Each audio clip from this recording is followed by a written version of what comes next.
Alright, and the second point of importance of industrialization is that it increases the number of opportunities, employment opportunities. So increased employment opportunities, I will write. Now, how does this happen? As you all know, that industrialization means setting up of more and more industries. So if more and more industries will be set up, more labor would be required to run the machines, and if more labor force will be required, then more and more people will get employment in the industries, and it will lead to increase in national income automatically, because income of per person will increase. Okay, so again, this will lead to increase in employment opportunities. I think this is a very self-explanatory point. I didn't explain much in this. The third point is exploitation of resources. Now, with the help of human labor or with the help of animal labor, what was happening was that many of our resources were underutilized, or they were not utilized at all.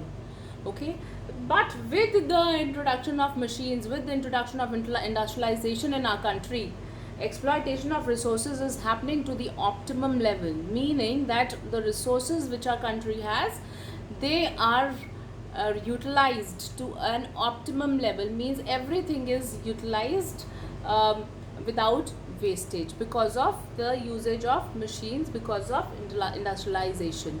So importance of industrialization is also that it helps in exploitation of resources to the fullest, means that there is no resource which is left underutilized.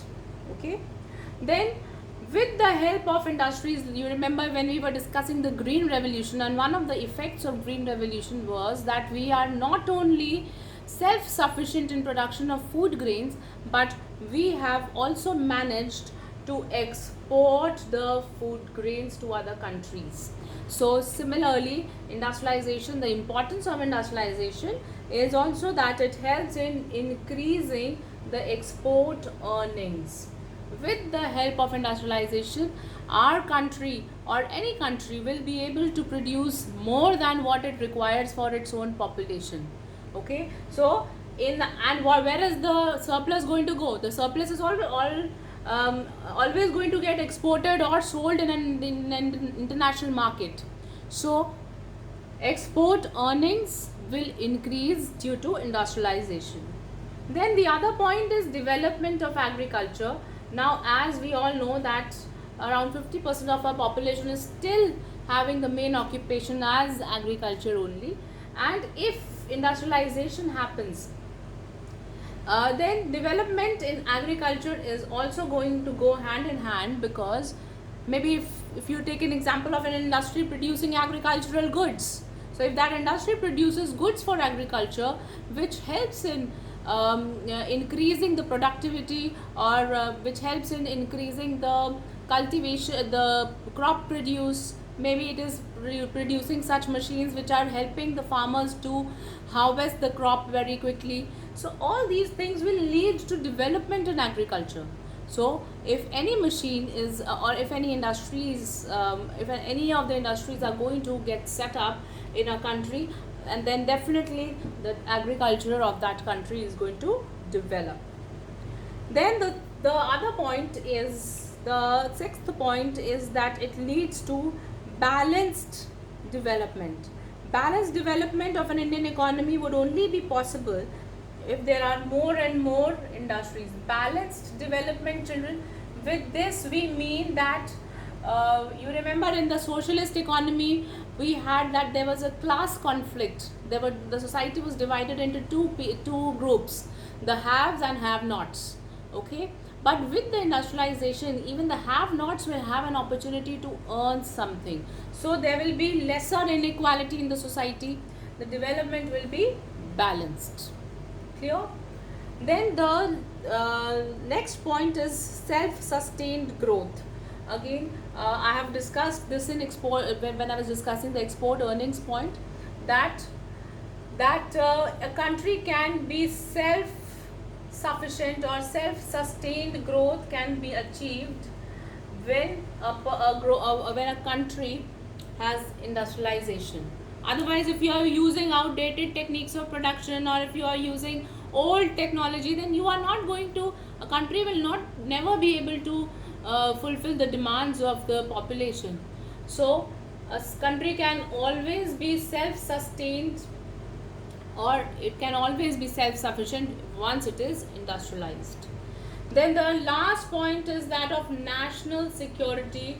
Obviously, when a country has got industries of its own, it needn't be dependent on other countries, especially for security matters. Now, if you look at the defense sector of our country, we are producing so many defense goods on our own.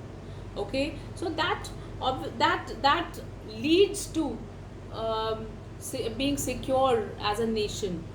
Okay, now children, discussing further, I would like to throw light on the interdependence on agriculture of the industrial sector. How is the industry dependent on agriculture? So if you just give it a thought, the industries and the agriculture. Now, industry, how is the industry dependent on agriculture? We just discussed a few points, and then I'll be discussing how is agriculture, or contribution of agriculture to industry. Okay, I'll be discussing both ways. So how is agriculture dependent on industry, and how is industry dependent on agriculture? So first of all, taking this part, industry, how is it dependent on agriculture? Very, very elementary thing, children. The food that we eat, the food which we eat is provided to us by the agricultural sector.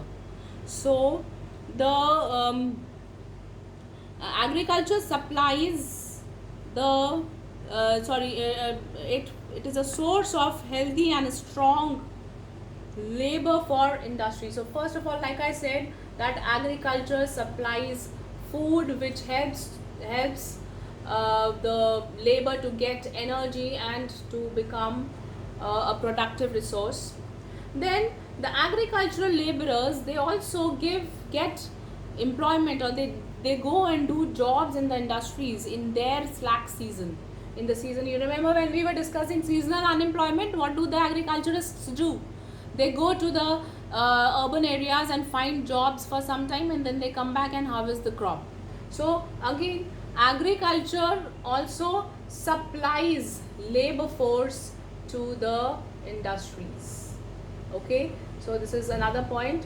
Then like the first thing that we discussed in this chapter was that industries are related or concerned with conversion of the raw material into finished goods. So where do the raw material come from? Where does the raw material come from? The raw material is coming from the agriculture.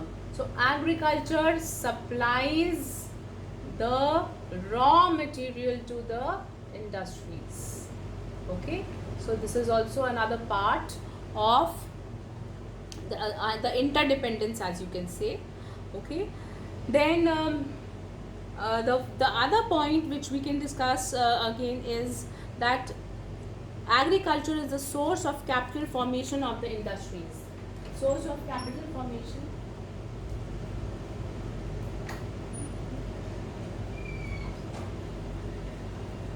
For example, if I say that agriculture is a source of capital formation, means that the agriculturists,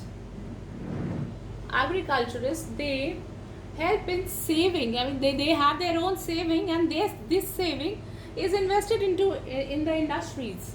Okay, so this is again, it helps in capital formation. Then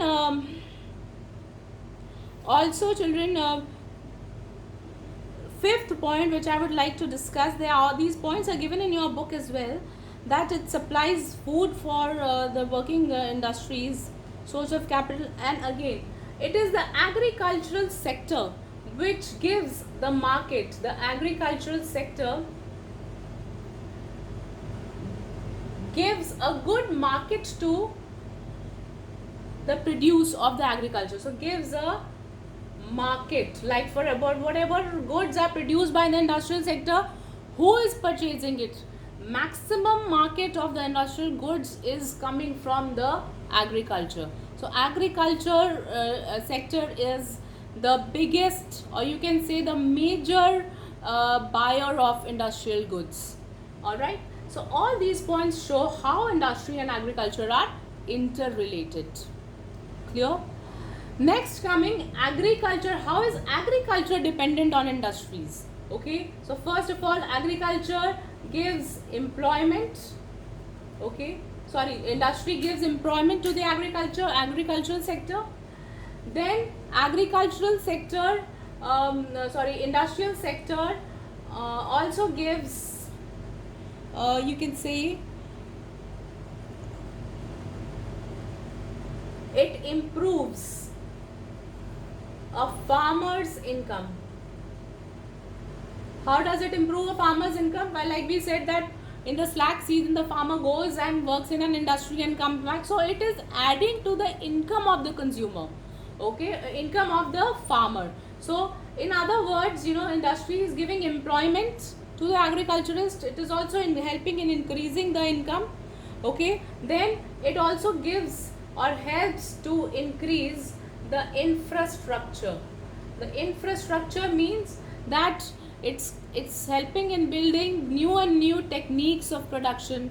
Modern techniques of threshing, harvesting are coming on. All right, like that. Then the fourth point, which is industry supplies agricultural inputs, such as, now industry is giving various agricultural inputs like the chemical fertilizers, okay, or the pesticides. So agricultural inputs are also given by the industry to the agriculture. So in short, children, we can say that industry and agriculture, they both go hand in hand, okay, and they are interdependent. You can get this as a 5-mark question to write how is agriculture dependent on industry and vice versa. So you should be knowing all the points. Okay, I'll stop here. Thank you.